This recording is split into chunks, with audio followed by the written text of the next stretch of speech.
Chasing Leviathan is a podcast about pursuing truth, one big question at a time through the discipline of listening. Truth is too big to tame, but if we pay close attention, we might get the chance to glimpse something truly magnificent.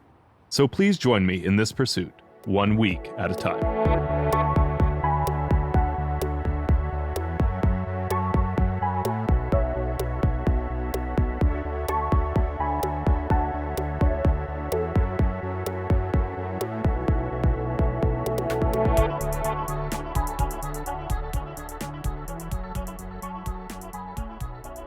Dr. Reynolds, thank you for coming on the show. It's a joy to have you on today. I'm really excited about the topic. We're talking about your book, The Life Worth Living, Disability, Pain, and Morality.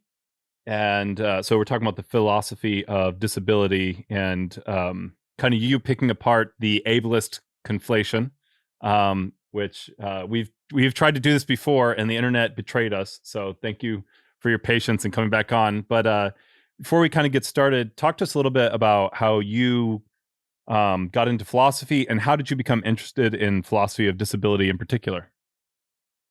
Yeah, my route into philosophy is quite random, honestly. I went to college at the University of Oregon just because I thought you had to go to college after high school and it was down the road. And I was going to do, I think, music or music business. Guitar was my main passion in life at the time. And I ended up feeling uneasy about making the thing that I loved the most, like my day job. And I ended up just taking a bunch of kind of random classes, sociology, religious studies classes. And I had a 1-credit course that was taught by a philosopher.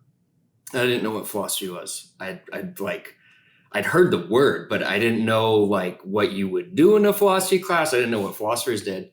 But it was super interesting. Every single time he talked and everything we read was just fascinating. So I'd take another class. I'd take a full-blown class with him.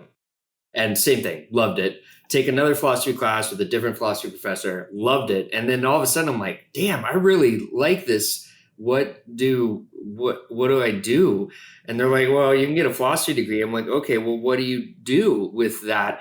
And of course, I didn't realize at the time philosophy degrees, that's actually one of the most useful degrees you can get in higher ed because it gives you such a transferable set of skills, and being able to think and write clearer and also in a more nuanced manner. It kind of helps you almost no matter what you're doing. There's obviously some exceptions, but I was like, well, how did you get here? I'd say that to my professors, how did you get here? And they're like, well, you have to go to grad school after this. And then you go on the job market where 500 people, all of whom also have PhDs in philosophy, are fighting for one slot.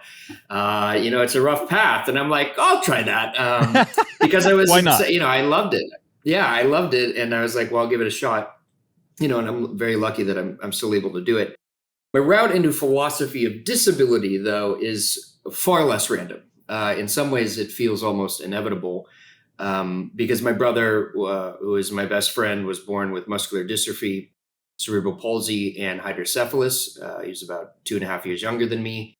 And then when I was around, I don't know, somewhere 8 or 9 or so, my mom became disabled through a combination of things: degenerative disc disease, severe TMJ, fibromyalgia, all of which led her to live the life of a chronic pain sufferer.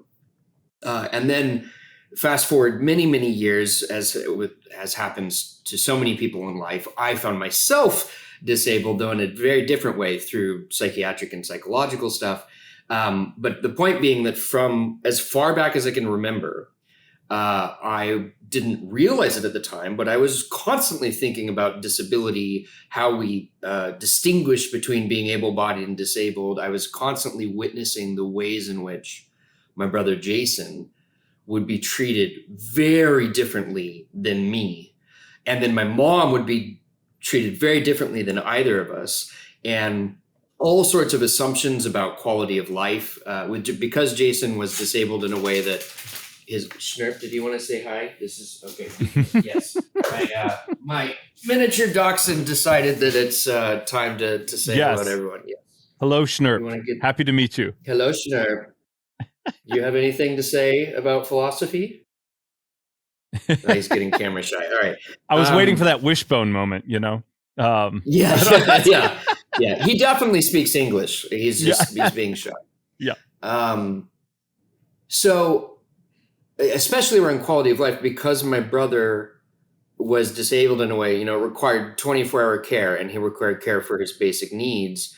Even when we were in medical settings, whether it was ICU for something acute or just a regular appointment, I would watch medical professionals make assumptions about his quality of life, either that it was low quality of life, or even to the point of wondering why his life was worth living and why we were caring for him, which of course was extremely upsetting to me, but also it was absurd to me because it was so obvious actually living with Jason that he had he still to this day, I think, had one of the higher quality of lives during his time on Earth than almost anyone I've ever met. He was extremely happy and joyful and lived a great life. It's just a life that also required a lot of very specific sorts of, supports and care. But anyway, this is all to say, I was thinking about disability by virtue of my existence for many years. And it was in grad school that I got exposed to disability studies, right? This big interdisciplinary, multidisciplinary field that's been around since the 80s. And then also philosophy of disability, a smaller field, but there's been work in this area since the 90s. And then I was like, oh my God, I loved philosophy, but I wanted, this just was where my heart was at in terms of how I wanted to spend my time in research, how I wanted to spend my time teaching, and what I wanted to devote my life as an academic to working in, talking about, all that stuff. Yeah. Yeah. And so we talked about this last time, but it's just, once you lay it out, it seems so ridiculous, but there are these underlying assumptions built into philosophy from the very beginning. You mentioned some of the examples from Aristotle. A couple of the other ones escape me, but like you don't have to look very hard to find them talking about low quality of life or the life not worth living when it comes to disabled people. Yes. And so you break down what you call the ableist conflation, and it's the argument for this lower quality of life. And I'm just going to read like the 4 steps to it. And if you don't mind just talking us through that, I think that's a great place to start, as then you construct your own kind of answer after. But so first premise, disability necessarily involves a lack or deprivation of a natural good. Number 2, deprivation of a natural good is a harm. Number 3, harm causes or is itself a form of pain and suffering. Given 1 through 3, disability comes along with or directly causes pain and suffering. So, yes, if you can give some examples of that in philosophy, and how do you pull that apart? Go ahead. Yeah. This is.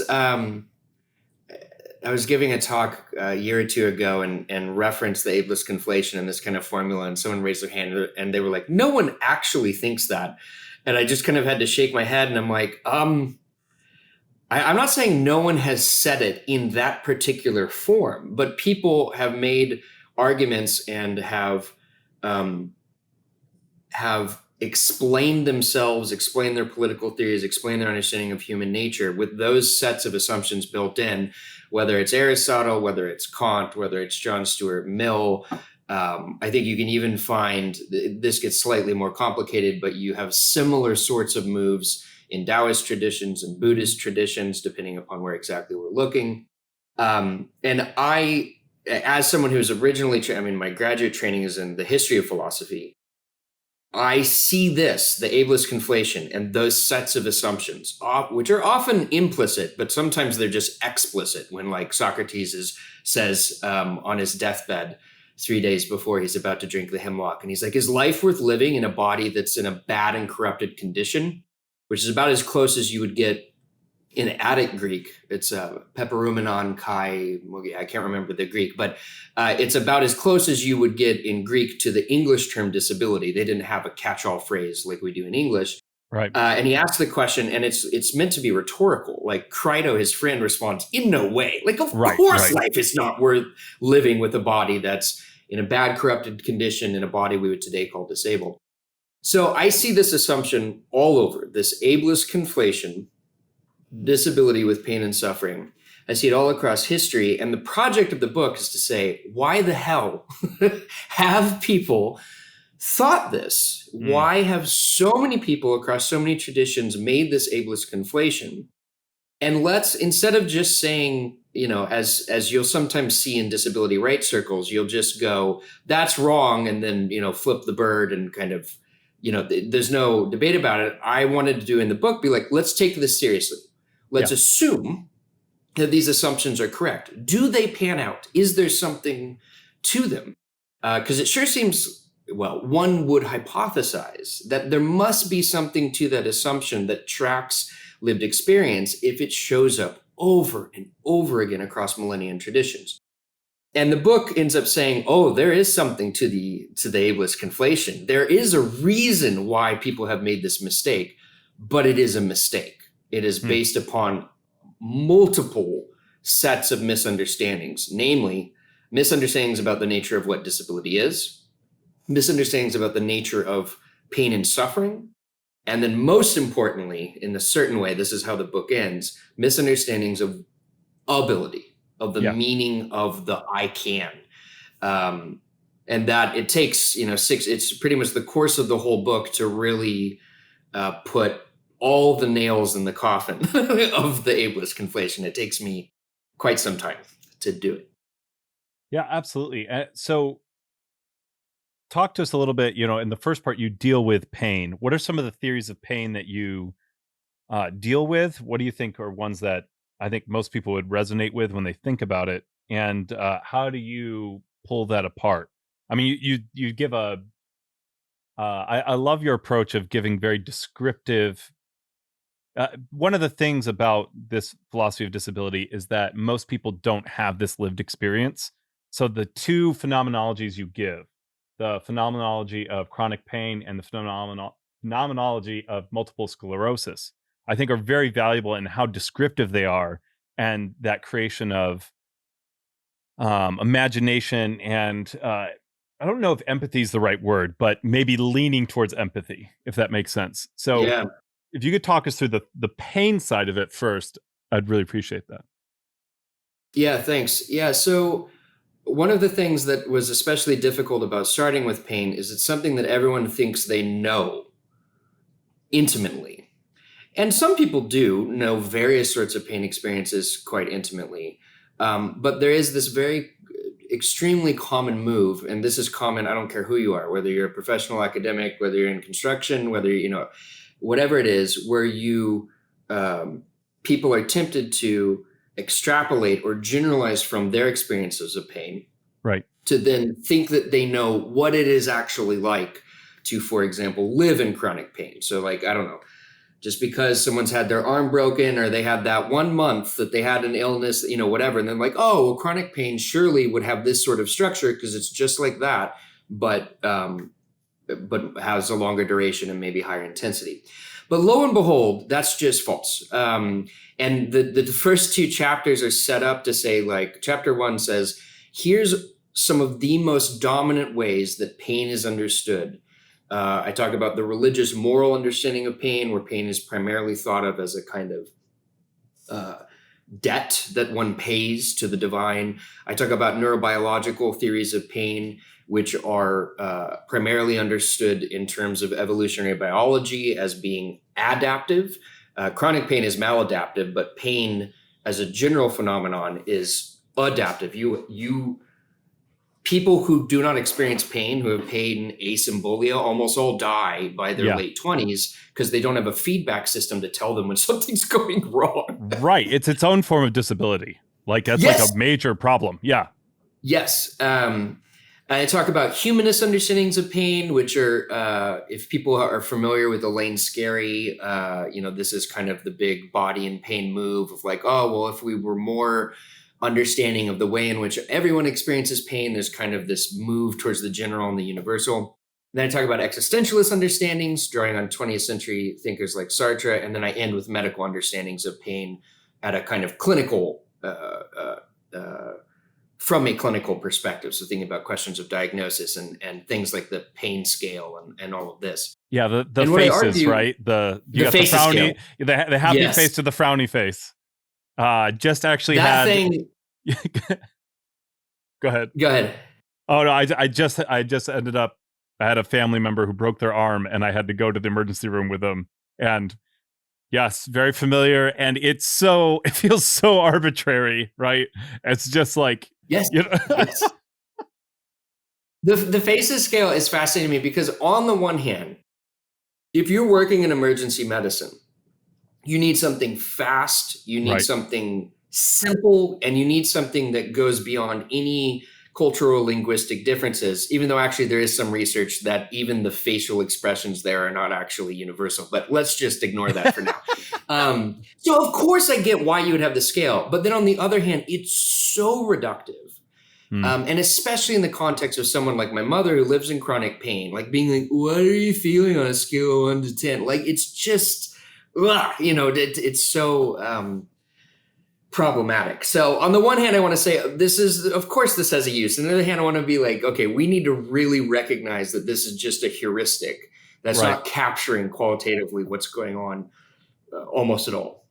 So at the end of that first chapter, after analyzing all this, diving through a lot of different sort of literatures on pain, I just make the somewhat simple argument that, like, look, pain still functions the same on all these theories. It's a command to return yourself to a state without that pain, or more technically, I'd call this allostatic regulation.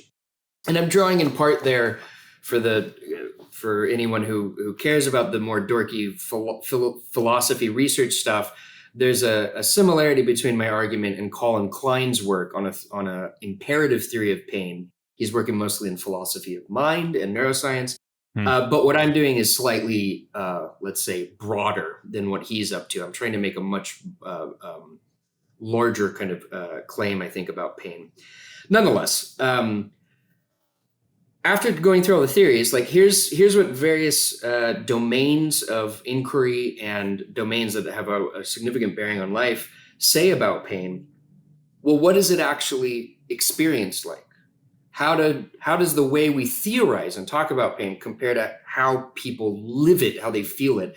And then that leads us to chapter 2 with the phenomenology, which is just a fancy word for exploring the general structures of lived experience.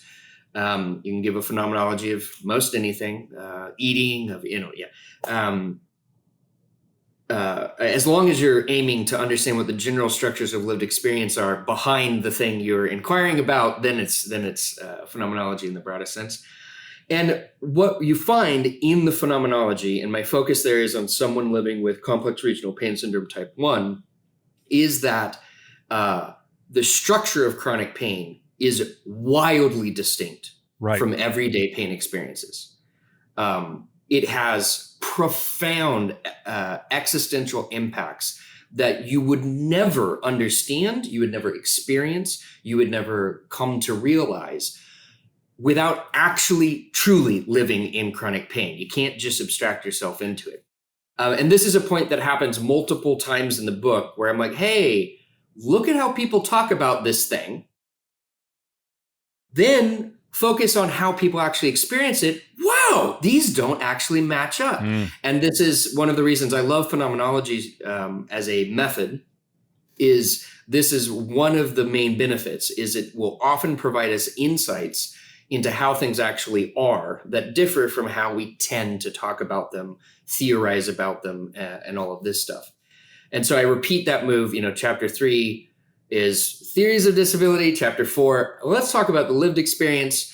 Chapter 5, I fudge it a little bit because I can't give a full account of theories of ability because that'd be like a 50,000 page book. So I just focus on one theory of ability, and then I do a kind of phenomenology of it in the final chapter. Yeah, it's funny you said, and you referenced it, and I just had an example. But for instance, people like to extrapolate from their own version of pain right? Which is, I believe you said allocentric. What was the term? Allostatic. Allostatic. Is it recapitulation or? I think, what did I say? Oh, now I've ruined it. I think allostatic regulation was the term I used. I think. Allostatic regulation, the idea of returning to the state of not pain, right? And so people think about when people talk about chronic pain, they're like, oh, I broke my arm and it hurt for a month. And so they're like, oh, it must be like that, but longer and it hurts more. But the difference, and I just had that family member that I just took to the emergency room.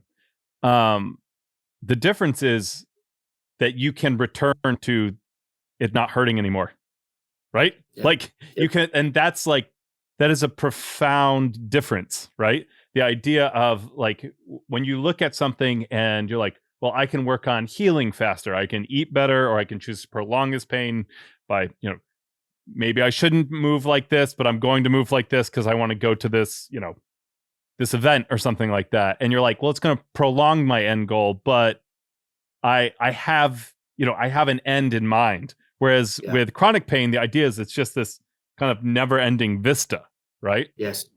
And there often becomes no before pain, because one has been in chronic pain for so long that you lose the sense of a before.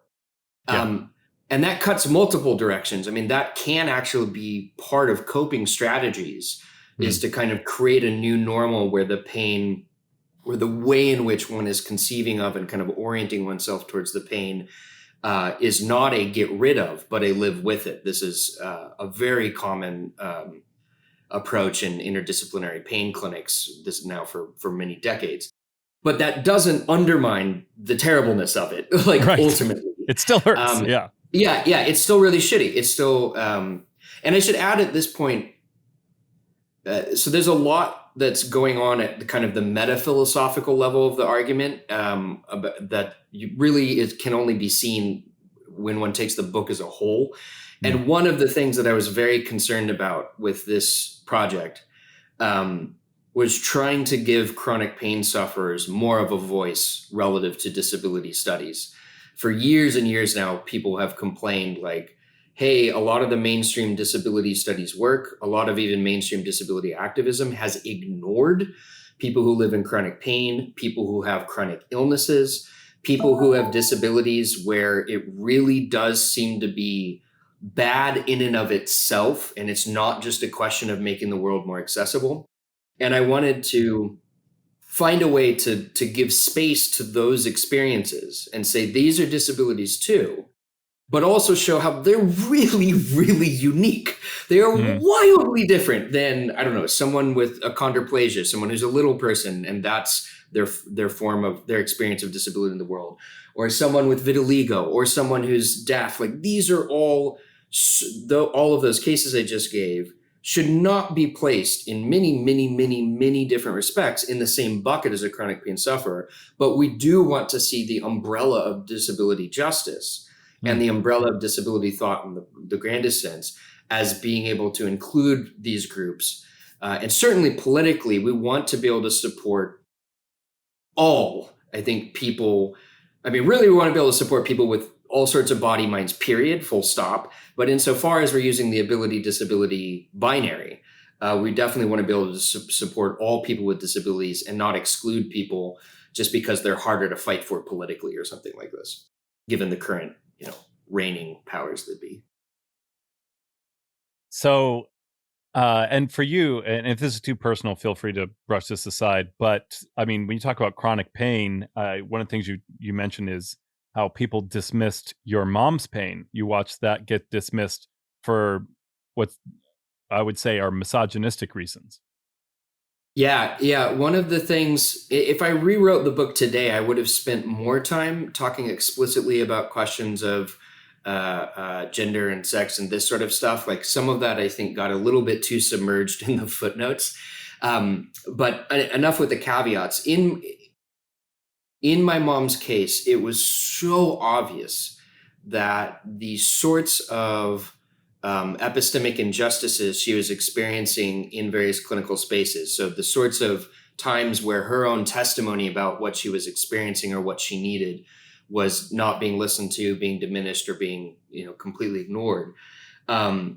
Gender was playing a role, and the fact that she was seen as a woman who is further a caretaker of a disabled son was playing a role here. And the reason it was so obvious it was playing a role is the sort of responses my mother would receive in appointments would often be diametrically opposed if I was in the room backing up what she was saying during the conversation, or if my dad was in the room. And we got to the point where, as a default, we would never let my mom go to her main appointments alone, because we knew what she would be facing in terms of her not being taken seriously. And it was a combination, there's ableist stuff in there of like, oh, you've been complaining about your pain for so long, why can't you get better? There's also just like complicated medical stuff where like doctors do get frustrated when they have a patient in front of them and there is no way to actually address the underlying causes. And I think we can somewhat split that frustration from anything about the patient. Like, I'd be frustrated by that too as a doctor if I go into medicine presuming I'm going to try and resolve things. And with many chronic pain patients, there is no such thing as resolution. We don't understand the basic physiology, certainly not the relationship between the physiology and psychology enough. We're still, the basic theories about chronic pain are still morphing from, it's still, the field is in its infancy. You had your first chronic pain clinic in the 70s in France. You didn't start getting them in the US until the 80s. Like, pain science is a baby. But whatever justification providers might have for certain sorts of frustrations around treating something that's extremely complicated, in my mother's case in particular, it was clear that this was going far beyond that to questions of bias, and really all sorts of let's go with problems of patient-provider interrelations. Do you mind providing some examples just so that people can understand? If you're uncomfortable with that, I understand. But yeah, so one would be, for example, there was a point when the opioid crisis was really starting to blow up at the level of the national media. And my mom was one of these patients where she was on very high being a relative term, because on the one hand, high has a sort of meaning independent of the individual patient. But in my mom's case, when this started exploding, she'd been a chronic pain patient for well over 10 years. They had tried every single thing on God's green earth, from acupuncture to water therapy to whatever, and she was still having significant pain, to the point where she would say, like, you're talking about cutting down this medication, like, you cut it down last time and I couldn't get out of bed 5 out of the 7 days a week. I could not get out of bed. And I would see this shit. I was there, I was one of the people who would care for my mom when that would happen. I saw the migraines where, she was uncontrollably vomiting and light would make her nauseous and this sort of stuff. And the response would often be something like, well, you're just going to have to try harder. It would just be a complete disregard of the suffering my mother was describing, with a subtext of not really believing her account of the extent of her suffering. And one of the things I find there's so much to be mad about with the opioid epidemic. And of course, all the primary anger should go to the pharmaceutical companies, the Sackler family, all these people who drove it. But one thing that has driven me really up a wall about the clinical side response is the providers who have, it seems to me, not fought enough at a public policy level to say, sure, we don't want to be pill mills. But when you say, oh, you simply cannot prescribe above X for patient Y, and you're not taking into consideration their particular history, you're not giving, this is that sort of top-down decision-making is just saying F you to actual chronic pain sufferers. It's saying your suffering doesn't matter. these people up here have decided what the rules are going to be, and good luck. And you might die, and we don't care. And maybe you'll never get out of bed again. We don't care. And so that's been very frustrating to watch. And my mom is not remotely the only person living in chronic pain who has gone through hell because of the ramifications of the lockdown, or the kind of reflex against the opioid crisis. It's a terrible situation all around. Like, there's so many bad actors at play here. Yeah. And I think this is a good segue to, I think, the move you make to try and provide like a positive redefinition of ability, right? When you talk about a high amount of pain meds, or this idea of returning to a pain-free state, there's this idea of of average, of normal, right? That we're dealing with. I had a guest on. It was a good friend of mine, and he is the first hospice chaplain in the UP, Upper Peninsula of Michigan. And he said for him, he's dealing with people who they're about to pass away for the most part, right? And he said one of the biggest problems that he faces in medicine is this idea of wholeness, right? That people, when they think about their lives, they have a picture of like, and this, so I can't remember the term they ended up using, but I was like, why don't they call it holistic health, right? Because he takes care of their spiritual needs, right? And he's like, because it gives the idea that they will be whole, and no one ever ends up being whole. Like, at the end of everything, things like, a good example, not chronic by any means, but I had some digestive issues that led to me, like, with some stress, where I would grind my teeth, and I cracked a tooth, and it is gone. Like, the tooth is gone. It's never coming back, right? Like, you know what I mean? And it's weird, it's like, and you look at scars, you can think of those, like, in some cases as decorative, right?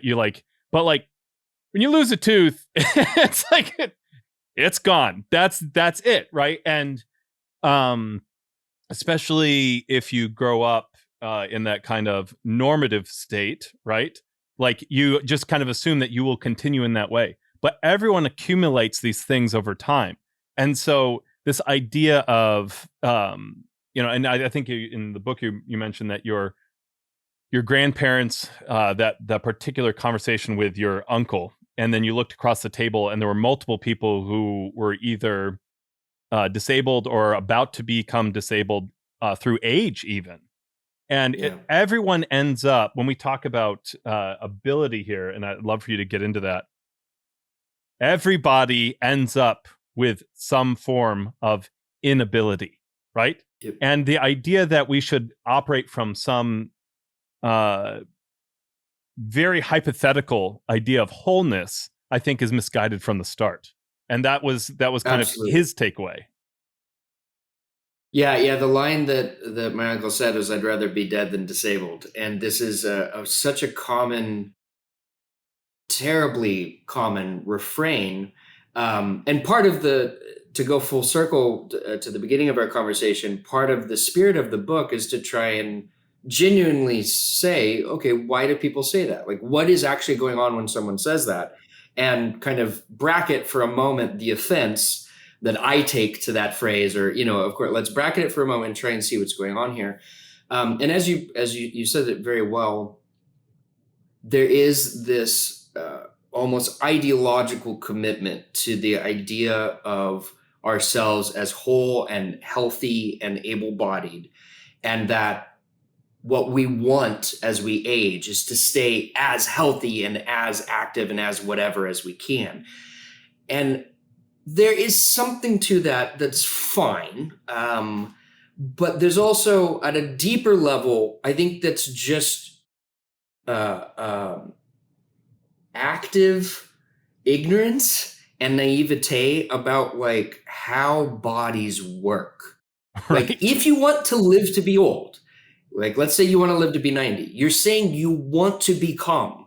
impaired through aging in various ways. You cannot get to 90 and have the same sort of body that you had in your 30s or 40s or 50s or even 60s. And if you think otherwise, go meet some people who are in their 90s.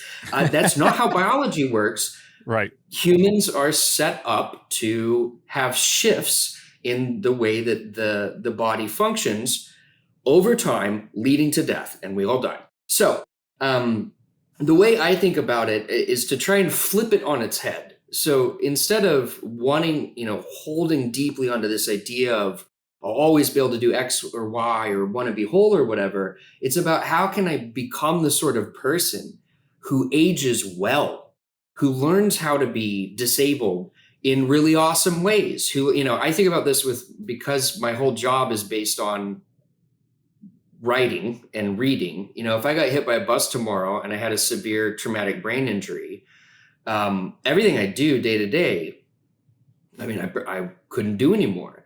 And I've thought about this a lot. Like, well, I work on this stuff constantly. Am I afraid of something like that? Isn't it still reasonable for me to be afraid of that particular state of disability? And it's like, well, yeah, that would be a loss relative to what I currently value, but I could still totally live a life and do any number of other things. And my goal, or the sort of person I want to be, and what disability studies and living in disability communities my whole life has taught me, is it's about living well with how you find yourself in the world. And the more one acknowledges the interdependencies, the deep, deep interdependencies of our lives, and the variability, the constant variability. It's like, if I catch COVID tonight, tomorrow I might be bedridden. I have no idea what's going to happen an hour from now, certainly not a day from now, and oh my God, not a year from now. The more I can acknowledge that and come to accept it as a part of what it means to be human, then I'm going to be in a much better position to enjoy life, no matter what age I'm at, no matter how I find myself in the world. And interestingly, that might sound, depending upon someone's background, that might sound a little bit Pollyannish or like, but Joel, some things are really bad. And it's like, well, go read the book. Yes, some things are really bad. But like, even let's take a really intense scenario. Let's say, so if you have you read The Diving Bell and the Butterfly, or The Butterfly and the Diving Bell? You I have. This? Is that with Stephen Hawking? No, they made a movie of it. I think it was like oh boy, we're going to forget the details. The point is, there's someone who's stereotypically able-bodied, gets hit by a car or has a stroke, I can't remember, and ends up with locked-in syndrome. So zero control over his body except the ability to blink his eyes. And this is a very extreme example of an ability transition, right? This is about as extreme as you're going to get. And interestingly, all the research on something like locked-in syndrome, there's more research on less extreme transitions. So like going from fully ambulatory to paraplegic from the neck down, shows you're going to have severe depression, suicidal ideation, probably full-blown suicidal everything for those first 6 months to perhaps even 2 years, because you are experiencing a significant loss relative to how you were before. But the research shows over and over and over and over again that once there has been enough time to kind of transition to new normals, new sets of expectations, that end state, the transition to which was indeed terrible, that end state, people still find their lives worth living. They still want to be on Earth. They still want to, do whatever the new things are that they're doing, or the modifications of the old things. And this is, I think this is a lesson that for some reason, well, it's because of the ableist conflation. Once it sticks in your head, it holds on real tight. But I think the more one can recognize the ableist conflation for what it is, which is an error, one can start to appreciate these sorts of studies about the relationship between quality of life and states of one's body mind that one might otherwise think would necessarily be terrible, might even be worse than death. And again, that just rarely pans out. That is not the majority of the cases. Obviously, there's going to be exceptions, but the takeaway should be most, if not all, most lives are worth living. Let's put it that way. Even as you're talking, for our listeners, I think there's an automatic practical application, which is life is in many ways about learning to deal with loss, right? Like if you and we see this a lot, like if you imagine and you anticipate loss, that's like the deaths that hurt the most are often the ones that are sudden, right? Yeah. But also you'll see people who, instead of accepting what's happening, they deny it. You see this with people who can't handle family members passing on. And it seems very similar that it doesn't necessarily, it doesn't take away that pain, but it does help you deal with the transition, to anticipate and think about like what would happen if I lost some of the abilities that I have, right? What would I do? And like the truth is, I was talking, I meet with a group of men, talk about parenting, and one of the things that like we've talked about quite a bit is I am parenting my child so that I can be replaced, right? Like, or maybe not replaced, but like, so that, eventually he should be a fully functioning adult without me, right? Like that's the goal. Yeah. And because, or inside a community where he is fully functioning, right? Which is also, I think that goes into your theories of ability, because, and it's very similar here, is that when we talk about aging well, right? Like people, one of the things, like people kind of just want to become 24 and they just want to stick there, right? And they are able to hold on to that for like a decade, and all of a sudden they're like, you see people panicking, right? That's the whole point of like the midlife crisis. They're like, oh shoot, I have a whole nother half of my life to live, statistically speaking, and I have not thought about how I want to live it, because I want it to be, Top Gun playing beach volleyball, with that body, like. And we can't all be Tom Cruise and spend $100,000 a month on personal trainers, on personal hair, personal skincare management. We can't all do that. No. I think you're right. I love this idea that part of what parenting is to make yourself, you're not irrelevant, but you are. I'm going to be gone eventually. Like, that's the way life works. Yeah.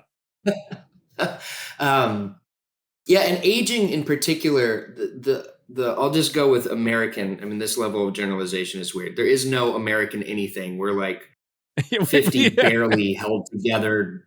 Yeah. But just pretend for a moment that there is something like American culture. The relationship towards aging is just ass backwards in this country. Japan provides such a powerful counterexample where massive respect is given to those who are older. There is Joy might be going a little bit too far, but there is a deep appreciation of what happens as one ages and as one comes to experience the world in different ways, but also gain in wisdom, gain in all sorts of other things. And there isn't this, although there are, issues with like workaholicism and stuff in Japan, that there's certain parallels with the US there. But the idea that you would want to avoid getting older, and that you want to just hold on to this, that just doesn't make any sense. If you really think about it, it makes zero sense, I don't think. One other thing I wanted to add about the comment you said just a second ago about loss, I think another really important point that I make in this book, but this is something that people in disability studies have said and disability activism from the beginning, is that what is going to count as a loss and what is a loss is highly individualized. I cannot tell you how many times I'm in like the first or second week of teaching disability and bioethics or philosophy of disability, and I'll have a student who doesn't know anything about deaf culture, capital D deaf culture, where people who understand themselves in this way do not understand deafness in terms of audiological loss. It's not that they can't hear, it's that they can sign. is that they get to be a part of this amazingly awesome community and set of histories that revolve around a particular form of communication, whether it's American Sign Language, British Sign Language, whatever it might be. And on this view, the idea that to be deaf would be losing something is nonsensical. It completely misunderstands what it means to be deaf. And interestingly, within deaf culture, there's disagreements about this. People who are congenitally deaf, the moment you think about it, it is really weird to say they've lost anything. They were just born into the world exactly how they were. They sign. They hopefully have had a community of signers and all this stuff. To think about deafness as a loss congenitally, I think, is really messed up. If you become deaf at 18, or if you become deaf at 40, whatever, well, now of course loss is going to be a component of it. But how much of a loss, or how much some of those losses might be outweighed by gains of getting to enter the deaf community, that's really complicated. And this movie, there's a movie that captures what I just said so well. It's really designed for hearing people. It's not like, this is not like a deaf film in the sense that it's for the deaf community, but it's called The Sound of Metal. Highly recommend watching this because it's not perfect, but I do think it captures so well how questions of community and questions of learning how to give up certain things and gain new things relative to one's prior set of expectations, that can be the entire difference between feeling as though you hate the way you are in the world versus accepting it and loving it, like that extreme. I'll give the basics of the plot without giving anything away. This is like what you'd find out in the trailer. A metal drummer who's in his, I think, mid-20s loses his hearing very rapidly over the course of maybe 6 months or something. And it's about him dealing with, and the fact that he's a musician, I think, is very important to the plot. It's not just a generalized loss of hearing for him. It's the loss of he thinks it's the loss of engaging in an activity he loves. There are deaf drummers. He didn't seem to be aware of that until later in the film. And in the film shows that his primary fight is just accepting being a part of the deaf community. And if he would just be a part of it and kind of give up some of his past expectations, it's so clear he would have been happier. And I won't say what he does choose to do at the end, but I think the film does a very good job of laying out some of the complexity. And there's a whole set of conversations that the film only slightly highlights, but about debates over cochlear implants and the extent to which those can often put one in a complicated position of straddling the hearing world and the signing world. And it's very, very complex. Yeah. If you want to read more about that, by the way, specifically debates over cochlear implants and relationships between various parts of the deaf community and what that means, there's a book called Made to Hear by Laura Mauldin, Mauldin. Very, very insightful analysis. And also lots of good references to go deeper if you look in the notes. Yeah, absolutely. And I thought about this, I mean, even as you're talking about a metal drummer, you start out with a love for guitar, like hearing is a big deal for you. And I think people understand this. I think a good example of this is I talked to so many people who lost their sense of smell and their sense of taste from COVID. And they're like, eh. And for me, I know. I was like, well, for me, I love cooking. So that's like, I do most of the cooking in our house. That's what I like. And I was scared to death that was going to happen to me. Yeah. Because if I couldn't, I'm like, that's something that I love to do. I do it for hours every day. I mean, I cook for several people, right? I have a couple of households going here. So, and imagine like loss of smell. If you're I always say this word wrong, sommelier, the professional wine people, like imagine sommelier? Loss of smell. Yes. In that case, it would just be complete destruction of what you've, put your life into. Right. Yeah. And there is that, there's different types of loss, but they're guided by the culture. And I think one of the main points that you make here is that, and it's because we're very individualistic in the West, I think is part of the problem, is, I am an able-bodied person. That's how people would term me.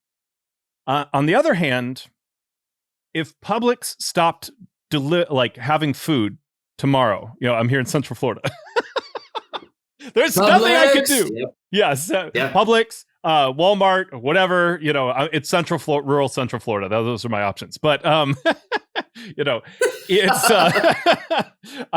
Hey, CVS has some food too. yes. But if food stopped being delivered, like I don't have that capacity right now, and there are ways to develop capacity in the world, right? And they can be negotiated with the way that your body is, but we're all limited. We're all, like, when we talk about the I can. And so I think a great way to kind of wrap this up is, can you talk a little bit about reframing the idea of I can? Yeah. So the real punch of the book comes in chapters 5 and 6, but of course, I don't think the punch can be appreciated unless you go through the other ones. But yeah, the big one is to say something like this: every time you or I or anyone says I can do X, that's just wrong. That's just a philosophical error. Now, heuristically, of course, it's capturing something. Ooh, I can pick up this thing. Like, it is, I'm not saying it's like nonsensical, but if you go deeper ontologically about the nature of of how ability works, there is no action without affordance for a particular action. There is no actions, there is no set of actions or individual actions that are merely located in some distinct individual subject or individual fill in the blank. The way the I can works is always I can given a particular context, or I can relative to whatever. And one of the examples I use, just because it's easy to wrap one's head around, is like breathing. It's very easy to see someone who has severe asthma and be like, oh, yeah, it sucks that they can't breathe well and I can. And it's like, well, if a nuclear bomb drops right now, just far enough away that let's assume it doesn't vaporize us immediately, you can't breathe either. Or if all the oxygen somehow just magically gets pulled out of the room, you can't breathe, because the I can breathe is not located in an individual's lungs or in an individual's bodies. It is a relationship with an environment. And I think that point, which on the one hand seems simple and on the other hand seems radical, it goes all the way. It is just true of any sort of I can P, I can X, I can A. P is in the variable, not as in urinate. Just to clarify there. I mean, but also it does come up. Yes, it does come up. No, urination. Yes.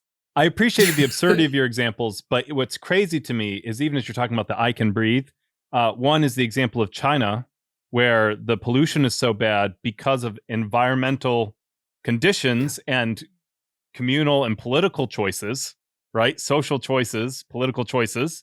And I do the distinction between political and social. I'm pretty sure there's some people on the ground who would not make some of those choices. Sure. But we actually had the same thing. I don't know if you know the work of Dr. Rebecca Lave. She has started kind of a new field, critical physical geography, which is how environmentalism, environmental science, and social and cultural conditions interact. And what got her interested in this, and I didn't even know this. I don't want to make comments on anyone's age. So I was too young to know this. So sorry, Dr. Leif. But when she was a girl in Southern California during recess and PE, she remembers her lungs hurting because the smog was so bad. And then they did the Clean Air Act, and it actually, like, you could go outside and breathe clean air. And I didn't know that we had made and that's a good example, even as we kind of end here, just talking about, like, you can like, that's an affordance for everybody, right? Like, yes. That's like if you screw up the world, then nobody can breathe. So yes. But kind of as we conclude here, I want to be respectful of your time, and this has really been I've really appreciated this, and I think it's just such an important topic, and it's a I appreciate how it's forced me to open my vision and just kind of realign a lot of things because I'd never articulated the ableist conflation. It just kind of existed in the background, right? For our listeners, what is like a big takeaway you'd give them? What's the last thing you would leave to our listeners? The big takeaway is that whether that we is the local community you live in, the nation state you live in, wherever you are, we have to be more communal about how we think about well-being and the good. And I'll give you the way you set up your last comment is actually a perfect ending spot. But I'll give a slightly different example than air pollution. Sure. Right in the U.S., we have some of the worst rates of cardiovascular disease and diabetes, in particular. We have the worst rates of any advanced industrialized nation, advanced in quotation marks, of any settler colonial imperialist. Right. Historic, yeah, you know what I mean. Yes. Nonetheless, when you actually start to dig into why that's the case, it's very easy to be like, oh, well, there's a lot of people who have bad eating habits, and you blame it on you might even go so far as to blame it on their inability to, control their appetites or do whatever. And that's just false, because if the moment you back out and don't take this ability or how one's body is or what one does is merely in the body, you see we have some of the worst cases of food deserts of any nation, of any, let's go global north nation. We have, because we've subsidized the corn industry to the tune of tens of billions of dollars over the last few decades, we have higher amounts of high fructose corn syrup and processed foods than any other nation in the global north. Because of redlining and segregation against communities of color, where the food deserts are, and where, and you can just lay out a causal, in a certain sense, explanation of how it is absolutely wrong to think that this somehow is a question of individual choice or individual ability. Although that is a factor, although of course there is a component of that at play, we should be focusing on how we change the structures in the environment. We should not have food deserts. We should not have segregation.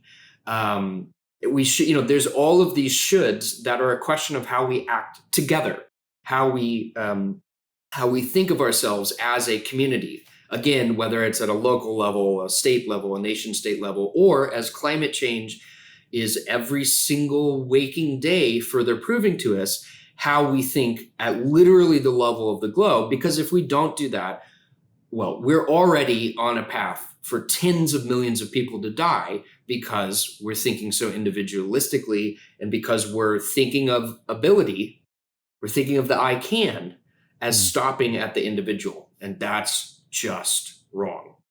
And that will lead us to a hellish, well, the world's already hellish, a much more hellish world the longer we continue to make that sort of error. Yeah. Well, that's an incredible way to end. Dr. Reynolds, thank you. Really appreciate it. We'll, of course, make sure that there's a link to your book in the description. Really appreciate your time today. It was, I never hold up my book during these interviews. I'm pretty sure I'm contractually obligated to. So there you go. It was a delight to talk with you. Thanks so much for not only reading the book, but clearly thinking about it very deeply. I really enjoyed our conversation.